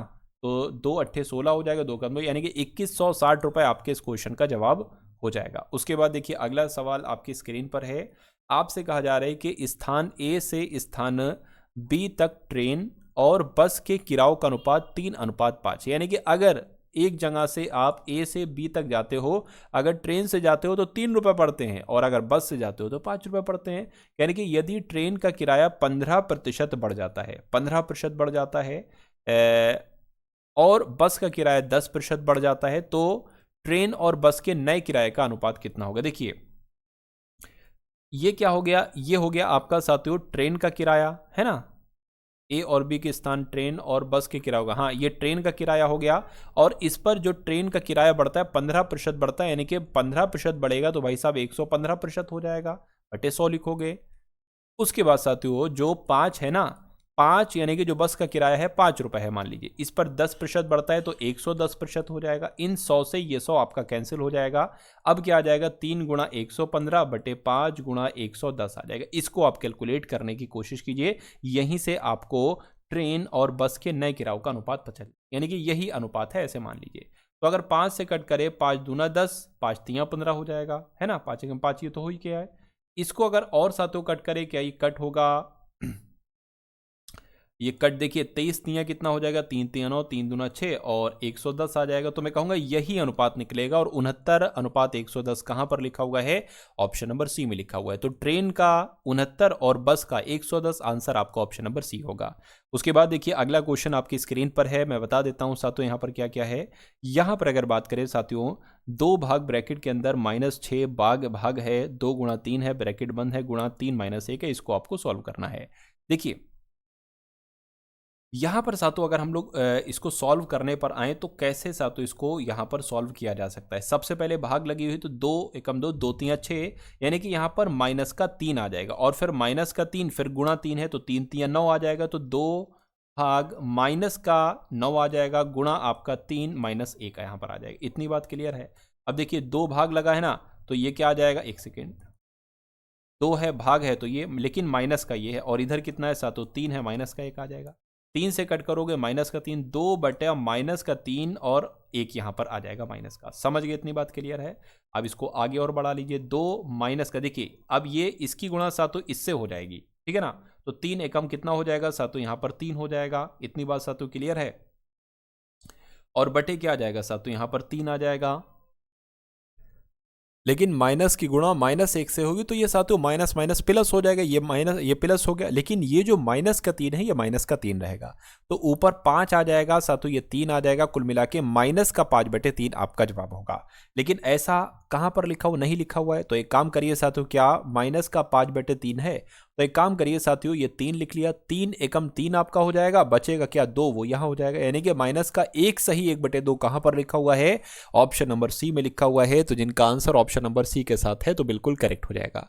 चलिए अगला सवाल साथियों आपकी स्क्रीन पर है, देखिए सवाल को और बताइए आपका जवाब क्या होगा। ये भी सवाल बहुत शानदार है, बहुत अच्छा कॉन्सेप्ट साथियों इस क्वेश्चन का है। देखिए भाई, आपसे यहां पर कहा जा रहा है क्या कि एक कर्मचारी एक कार्य को 25 दिनों में पूरा कर सकता है यदि पर्यवेक्षक कर्मचारी की तुलना में 25% अधिक कार्यकुशल है, तो एक पर्यवेक्षक और 5 कर्मचारी एक साथ कार्य करते हुए इस कार्य को कितने दिनों में पूरा कर सकेंगे। देखिए यहां पर 2 लोगों की बात की गई है, एक किसकी बात की गई है, पर्यवेक्षक की बात की गई है, यानी कि पर्यवेक्षक काम करता है, और दूसरा कौन है साथियों, दूसरा कर्मचारी है ना। दूसरा कौन है, दूसरा यहां पर साथियों कर्मचारी है। उसके बाद आपसे यहां पर जो बात कही गई है, कह रहे कि जो पर्यवेक्षक है कर्मचारी की तुलना में 25% अधिक कार्यकुशल है।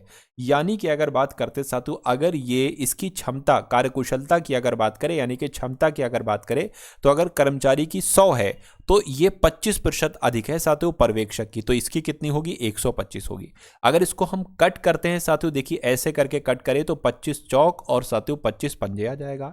यानी कि अगर कर्मचारी की क्षमता कितनी है, अगर कर्मचारी की क्षमता 4 है तो पर्यवेक्षक की क्षमता 5 होगी। अच्छा, इसका उल्टा साथियों यहां पर क्या होता है, समय होता है ना। यानी कि अगर अब देखिए 5:4 है तो 4:5 हो जाएगा, यानी कि पर्यवेक्षक अगर 4 दिन में कोई काम करता है तो कर्मचारी साथियों क्या उसको 5 दिन में करेगा, है ना। तो ये दो चीजें आपको क्लियर हो गई।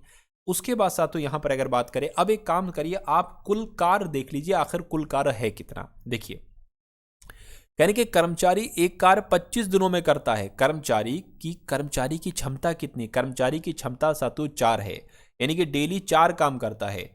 तो 25 दिनों तक अगर वो कार्य करता रहता है तो वो कार्य कंप्लीट हो जाता है। तो कुल मिला के साथियों यहां पर 100 आ गया, यानी कि टोटल काम कितना है, टोटल काम साथियों 100 है। उसके बाद कहने कि अगर ये एक पर्यवेक्षक और 5 कर्मचारी इस काम को करे, 100 काम को करे, तो वो कितने दिन में पूरा होगा।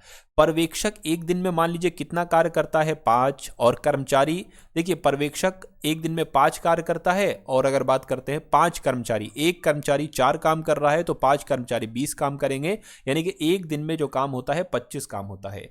तो टोटल अगर 100 काम है और एक दिन में 25 काम कर रहे हैं दोनों लोग मिलकर, तो मैं कहूंगा 4 दिन का ही तो इनको समय लगेगा। तो 4 दिन का समय लगेगा। 4 दिन कहां पर लिखा हुआ है, ऑप्शन नंबर बी वाले में लिखा हुआ है। तो जिनका आंसर ऑप्शन नंबर बी के साथ है तो बिल्कुल सही हो जाएगा, ठीक है ना। एक सौदे में प्रतिशत लाभ जो है ना, ये क्रय मूल्य के 70% के बराबर है। यानी कि साथियों यहां पर अगर बात करें इस लाइन को ही सबसे पहले अगर सॉल्व करें तो ये माना जाएगा क्रय मूल्य साथियों 100 रुपए है। कितना, क्रय मूल्य 100 रुपए है, क्रय मूल्य कितना है 100 रुपए है, और कहा जा रहा है कि लाभ जो है ना वो 70% है। तो लाभ कितना है साथियों, 70% है, लाभ 70% है। तो जाहिर सी बात है विक्रय मूल्य कितना हो जाएगा, विक्रय मूल्य साथियों आपका 170 हो जाएगा। इस लाइन से हमें यह सारी जानकारी मिल चुकी है यहां पर। अच्छा, उसके बाद आपसे कहा जा रहा है कि यदि बाद में क्रय मूल्य 40% बढ़ जाता है, 40% अगर क्रय मूल्य बढ़ जाता है तो 140 हो जाता है, 40% बढ़ गया, यानी कि लेकिन विक्रय मूल्य समान रहता है, यानी कि विक्रय मूल्य जितना है ये सातो 170 ही रहता है, और क्रय मूल्य 140 हो जाता है, 40 बढ़ जाता है, यानी कि तो दोनों प्रतिशत लाभ का अंतर क्या है, यानी कि अब इस पर लाभ बताइए और इस पर सातों लाभ बताइए, ये आपको यहां पर कुल मिला के बताना है। तो अगर बात करते हैं सातों, देखिए पहले अगर बात करते पहले लाभ कितना हो रहा था ये, और अब लाभ कितना होगा। भाई साहब क्रय मूल्य 140 है, 170 रुपए की बेच रहे हो, 140 में खरीद रहे हो, बेच रहे हो 170 रुपए की, कितना लाभ हो रहा है 50, 60, 70, यानी कि 30 का लाभ हो रहा है। और पहले कितना लाभ हो रहा था सातों, 70 का लाभ हो रहा था, है ना। लेकिन इसका सातों आपको लाभ निकालना पड़ेगा। देखिए यहां पर अगर बात करें हम लोग साथियों, यहां पर अगर हम लोग बात करें तो ये तो लाभ प्रतिशत निकला हुआ है, एक इसमें से आपको कुछ घटाना है, वो क्या घटाना है, वो इसको घटाना है। तो इसका सातों लाभ प्रतिशत निकालिए तो कितना सातों 140 से 170 में बेचा तो 30 रुपए का लाभ हुआ, इसको प्रतिशत में बदलना है और वो प्रतिशत इसमें से घटाना है। चलिए तो सातों 140 से 30 रुपए प्रतिशत का लाभ हुआ, तो इसको अगर कैलकुलेट करेंगे 0 से 0 कैंसिल, ये 300/14 यहां पर आ जाएगा। अगर इसको डायरेक्ट सातों हम लोग कट करवाएं तो यहां पर अगर इसको कट करवाते तो 21.42 बचता है, यानी कि इतना आता है। तो अब सातों कोई दिक्कत नहीं यहां पर होना चाहिए। अब ये सातों पहले का लाभ था, ये बाद का लाभ है, यानी कि दोनों प्रतिशत लाभों का अंतर आपको बताने कितना होगा। तो 70 में से 21.42 को घटा दीजिए, तो अगर घटाते हैं तो लगभग 48.57% आता है, और 48.57% कहां पर लिखा, ऑप्शन नंबर सी में लिखा हुआ है। अरे भाई घटा तो आप भी सकते हो, 70 में से 21.42 को, उसमें क्या दिक्कत है। उसके बाद देखिए अगला क्वेश्चन सातों आपकी स्क्रीन पर है। आपसे कहा जा रहा है कि एक दुकानदार एक रेफ्रिजरेटर के अंकित मूल्य पर 12% की शुरुआती छूट देता है। कितने प्रतिशत की सातों, 12% की छूट देता है, और वो छूट देने के बाद रियासती मूल्य पर 17% की छूट देता है, यानी कि 2 छूट देता है। अंकित मूल्य विक्रय मूल्य क्या लिखा हुआ है, सॉरी, यदि अंकित मूल्य 21,912 है तो अंकित मूल्य कितना होगा। मैं कहूंगा अंकित मूल्य x होगा। इस x मूल्य पर पहले 12% की छूट दी गई, यानी कि 88% में वो बेचा गया। उसके बाद फिर 17% की छूट दी गई, यानी कि अब 83% में वो बेचा गया। तो जब वो बिक रहा है तो वो 21,912 रुपए का बिक रहा है। तो इसको कैलकुलेट करना है, x का मान यहां से निकालना है, वही आपका अंकित मूल्य जो है ना वो हो जाएगा। देखिए x बराबर कितना आ जाएगा, 21,912 आ गया, गुणा आपका 100 गुणा 100 यहां पर आ गया, और बटे में कितना आ जाएगा सातों 83 गुणा 88 आ जाएगा। इसको आपको क्या करना है, इसको आपको सातों कैलकुलेट करके मुझे बताना है। चलिए तो कोशिश करते हैं सातों इसको कैलकुलेट करने की। अगर इसको हम 4 से कट करें तो सातों 4 दूना 8, 4 दूना 8, इसको 4 से कट करें तो 25 आ जाएगा। उसी प्रकार क्या ये 11 से कट हो रहा है, देखिए ज़रा, अगर 11 से कट हो जाता है साथियों तो फिर हमारे लिए जो है ना वो 22 भी बहुत आराम से साथियों यहाँ पर कट हो जाएगा। चलिए 11 एकम 11 हो गया। अब कितना बचेगा साथियों, 10 बचेगा, 109 हो जाएगा। 11 नीम 99 हो जाएगा और 11 धाम 110, तो 11 नीम 199 हो जाएगा। फिर साथियों 11 नीम 199 हो जाएगा। फिर 11 दूना 22, बिल्कुल पूरा पूरा आ गया और 11 दूना 22 हो जाएगा। 2 से अगर इसको कट करें तो कितना आ जाएगा, देखिए ज़रा, 2 नीम 18, 2 नीम 18, 2 छंग 12। अब साथियों यहाँ पर 100 है और 25 है और नीचे क्या है, नीचे कुछ नहीं है, 83 बचा है खाली, बस। अब इसको साथियों आप कैलकुलेट करा लीजिए और आपका आंसर यहाँ पर आ जाएगा। तो इसको मैं कैलकुलेटर से इस्तेमाल करके कट कर लूँ साथियों, कोई दिक्कत तो नहीं है। देखिए यहाँ पर क्या है, 996 गुणा 25 गुणा 100, इसकी भाग किससे कर देते हैं सातु, 83 से कर देते हैं, तो लगभग 30,000 सातु आता है। और 30,000 कौन से ऑप्शन में लिखा हुआ है, ऑप्शन नंबर डी में लिखा हुआ। तो जिनका आंसर ऑप्शन नंबर डी है तो बिल्कुल करेक्ट है। उसके बाद देखिए अगला सवाल, क्योंकि क्लास वैसे ही थोड़ी लंबी हो गई है और अगर कटिंग करेंगे सातु तो उसमें भी समय आपका चला जाएगा। 59 मिनट की आपकी क्लास हो चुकी है, लगभग 1 घंटे की जाकर बनेगी। एक आध सवाल और है सातु, उनको भी आप लोग देख लीजिएगा। आपसे कहा जा रहा है क्या कि यदि किसी गोले का व्यास 56 है, 56 सेंटीमीटर किसी गोले का व्यास है, ठीक है, इसका पृष्ठीय क्षेत्रफल कितना होगा, ये आपसे पूछा जा रहा है। तो गोले के पृष्ठीय क्षेत्रफल का सूत्र क्या होता है साथियों, 4 पाई आर स्क्वायर होता है। तो अगर बात करते हैं 4 पाई की वैल्यू कितनी है साथियों, 22/7, और आर कितना है, व्यास है 56, तो इसका आधा ही तो होगा सातु त्रिज्या, व्यास की आधी ही तो होती है सातु त्रिज्या, तो 28 आ जाएगा, यानी कि 28 गुणा 28 आ जाएगा, 7 एकम 7, 7 चौक 28 आ जाएगा। तो अब आपकी 22 चौक कितने हो जाएंगे, 88, और 4 की 28 से सातों गुणा करोगे तो 4 अट्ठे आपका 32 हो जाएगा, 4 दूना 8 और आपका 11 हो जाएगा, यानी कि 88 की गुणा सातों आपको किससे कराना है, आपको 112 से कराना है। तो इसको भी सातों में करा लेता हूं, 88 गुणा 112 अगर करेंगे तो 9856 आता है, और 9856 सेंटीमीटर स्क्वायर कहां पर है, ऑप्शन नंबर ए वाले में है। उसके बाद देखिए अगला क्वेश्चन सातों आपकी स्क्रीन पर है, इस सवाल को देखिए और बताइए आपका जवाब क्या होगा। आपसे कहने के दो संख्याओं का अनुपात 5:9 है, यदि उनका महत्तम समापवर्तक यानी कि अगर HCF 14 है तो LCM कितना होगा। अगर मैं आपको हर बार बताता हूं, कभी भी साथियों संख्याओं का आपको अनुपात अगर दे रखा हो, अनुपात आपको दे रखा हो और आपको HCF दे रखा हो, तो आपको क्या करना है, आपको पहले अनुपात का HCF से गुणा कराना है। वो क्या निकलेगी, वो आपकी पहली संख्या निकलेगी। उसके अलावा आपको दूसरी संख्या का HCF से गुणा कराना है, वो आपकी क्या निकलेगी, वो आपकी दूसरी संख्या निकलेगी। तो जब दो संख्याएं आपके पास आ जाएंगी, दोनों संख्याएं, तो उनका LCM तो बहुत आराम से निकाल सकते हो, है ना। चलिए तो इसको सातों इस हिसाब से करा लीजिए। 14 पंजे कितना हो जाएगा सातों, 70 हो जाएगा। उसके अलावा सातों अगर बात करें 14 नीम कितना होता है सातों, आपका 126 होता है, तो इसका LCM निकाल लीजिए। 2 से कट करेंगे 35 आ जाएगा, 2 छक 12, 2 3 6 आ जाएगा। उसके अलावा सातों अगर बात करते 3 आ गया ना, 3 दूना 6, 3 एकम 3 हो जाएगा। 3 से कट करेंगे 3 7 21 हो जाएगा। अब 7 से कट करेंगे 7 एकम 7, 7 पंजे 35। अब एक बार 5 से और कट होगा, तो 2 तियाँ 6, 6 तियाँ 18, 18 गुणा 7 पंजे 35, यानी कि 18 और 35 की गुणा सातों अगर हम लोग कराएं तो कितना आता है, तो 630 आता है। तो मैं कहूँगा कि लघुत्तम समावर्ती कितना निकलेगा, 630 निकलेगा, और 630 आपका ऑप्शन नंबर सी वाले में है भाई। बहुत बढ़िया, वेरी गुड क्लास। अगला सवाल आपकी स्क्रीन पर है, देखिए सवाल को और बताइए आपका जवाब क्या होगा। और ये अंतिम सवाल है साथियों, आपकी स्क्रीन पर जो सवाल गुजर रहा है ये अंतिम सवाल आपके लिए है। चलिए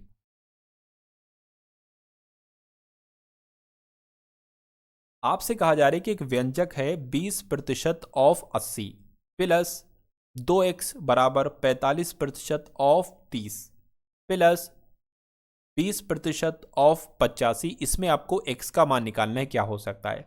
मैं आपको हमेशा बताता हूं, देखिए कभी भी अगर ऑफ लिखा होता है तो इसका मतलब होता है साथियों गुणा, यानी कि अब आपको गुणा करानी है सबसे पहले, ठीक है ना। तो 20% का मतलब क्या होता है, 20/100 लिख लिया मैंने, गुणा लगा लिया ऑफ की जगह पर, 80 आ गया, प्लस 2x आ गया, 2x आ गया, बराबर 45% लिखा है तो 45/100 आ गया, गुणा 30 प्लस 20% लिखा है तो 20/100 आ गया, गुणा 85 यहां पर हो गया। इतनी बात सातों क्लियर हो गई है ना। अब हम लोग उसके बाद देखते हैं कि उसके बाद हमें क्या करना है। अब देखिए ये कट हो जाएगा, 20 से कम 20, 20 पंजे 100 हो जाएगा। 5 से इसको अगर कट करोगे तो कितना आ जाएगा, 5 एकम 5 और 5 छंग 30, यानी कि इसकी जगह पर आपका 16 आ चुका है। 16 प्लस 2x आ गया। और अब इसको कट कर लीजिए। देखिए इसको अगर सातों कट करेंगे ना तो 5 नीम 45 हो जाएगा। 5 से कट करोगे ये आ जाएगा। इस जीरो से ये जीरो आपका कैंसिल हो जाएगा। 9 तियां 27, 27 बटे आपका 2 आ गया। प्लस इसको अगर कट करें 5 एकम 5, सॉरी 20 एकम 20, 20 पंजे 100 हो जाएगा। 5 से कट करेंगे 17 आ जाएगा। तो कुल मिला के यहाँ पर सातु कितना आ जाएगा आपका, 17 आ जाएगा। चलिए कोई दिक्कत नहीं है। अब यहाँ पर सातु अगर हम लोग कट करें, उसके बाद अगले स्टेप की अगर बात करें, देखिए ये आपका एक काम करिए, बराबर के उधर ये 17 है ना, अगर ये बराबर के उधर माइनस का 16 हो जाए, यानी कि कितना बचेगा, 1 बचेगा, तो ये हमारा कम हो जाएगा। 2x बराबर 27 बटे 2 है ना, और प्लस ये 17 लिखा हुआ है, बराबर के इधर है प्लस का 16, उधर जाएगा माइनस का 16 हो जाएगा। तो एक काम करिए, 17 माइनस 16 1 होता है, तो डायरेक्ट 1 लिख लीजिए ना। ठीक है, 1 लिख लिया। उसके बाद सातों यहाँ पर अगर बात करें उसके बाद सातों यहाँ पर अगर बात करें, अब आपको सातों क्या करना है, इसको कैलकुलेट करना होगा। देखिए 27 ही आ जाएगा, 27 प्लस आपका 2 एकम 2 आ गया, बटे में सातों 2 आ जाएगा। इतनी बात क्लियर है, इतनी बात क्लियर है सातों, तो कोई दिक्कत आपको यहाँ पर महसूस नहीं होना चाहिए। अब 29 आ जाएगा और बटे 2 आ जाएगा, और बराबर क्या है, 2x है, तो बराबर है 2 की गुणा इससे हो जाएगी, तो ये कितना हो जाएगा, x बराबर 29 बटे 4 हो जाएगा। तो यही आपका जवाब आ जाएगा। लेकिन ऐसा नहीं है तो 29 बटे 4 को और थोड़ा हम कैलकुलेट कर लेते हैं। देखिए 4 है नीचे, 4 सत्ते 28 होता है, बचे एक, वो यहां पर आ जाएंगे, यानी कि 7 सही 1/4 कहां पर लिखा हुआ है, ऑप्शन नंबर बी में लिखा हुआ है। तो जिनका आंसर ऑप्शन नंबर बी के साथ है, मैं कहूंगा आंसर आपका बिल्कुल करेक्ट हो जाएगा भाई। बहुत बढ़िया, वेरी गुड क्लास। तो ये थे साथियों सारे के सारे सवाल, जिसमें मैथ थी, जिसमें रीजनिंग थी, जिसमें जीके, करंट अफेयर और हिंदी थी। ये क्लास आपको कैसी लगी, एक बार इस वीडियो को लाइक करके कमेंट सेक्शन में साथियों जरूर बताइएगा इस पूरी क्लास के बारे में। और मैं आपसे कहूंगा, अगर आप वाकई में इसमें पेपर को क्लियर करना चाहते हैं, तो मैंने डिस्क्रिप्शन में साथियों ऑल क्लासेस का, यानी कि अभी तक जितनी भी 2026 के लिए क्लासेस मैंने तैयार की हैं, वीडियो रिकॉर्ड करी हैं, उन सारी वीडियोस को मैंने डिस्क्रिप्शन में दे दिया है। उस लिंक पर आप क्लिक करके अपनी सारी वीडियोस को साथियों कवर अप कर सकते हैं और अपने सिलेक्शन को निश्चित तौर पर पक्का कर सकते हैं। तो पहला काम तो आप ये करिएगा। दूसरा काम करिएगा आप कि मैंने टेलीग्राम व्हाट्सअप का ग्रुप डिस्क्रिप्शन में दे दिया है, तो उन दोनों ग्रुप को आप लोग ज्वाइन कर लीजिएगा। उसके अलावा तीसरा आप काम ये करिएगा, जो आपके लिए पीडीएफ तैयार की गई है, जिसमें मैथ है, जिसमें रीजनिंग है, जिसमें जीके है, जिसमें हिंदी है, इस पीडीएफ को जरूर ले लीजिएगा, क्योंकि ये पूरी पीडीएफ आपको हल सहित दी जा रही है, सॉल्यूशन के साथ दी जा रही है। जैसे कि हर रीजनिंग का सॉल्यूशन जस्ट उसके नीचे होगा, फिर दूसरा रीजनिंग का क्वेश्चन स्टार्ट, और बहुत आसान भाषा में आपको यहाँ पर समझाया गया है। हिंदी का सवाल, उसके नीचे उसका जवाब, ऐसे करके है। ऐसे ही सारे सब्जेक्ट हैं, इसमें आपको पीवाईक्यू दिए जाएंगे और मॉडल पेपर दिए जाएंगे और इंपॉर्टेंट करंट अफेयर के सवाल दिए जाएंगे। उसके अलावा फिर बचेगा आपका कुछ नहीं, उसमें से आपका सातों मेरे हिसाब से पेपर आपका क्लियर हो जाएगा, क्रैक हो जाएगा।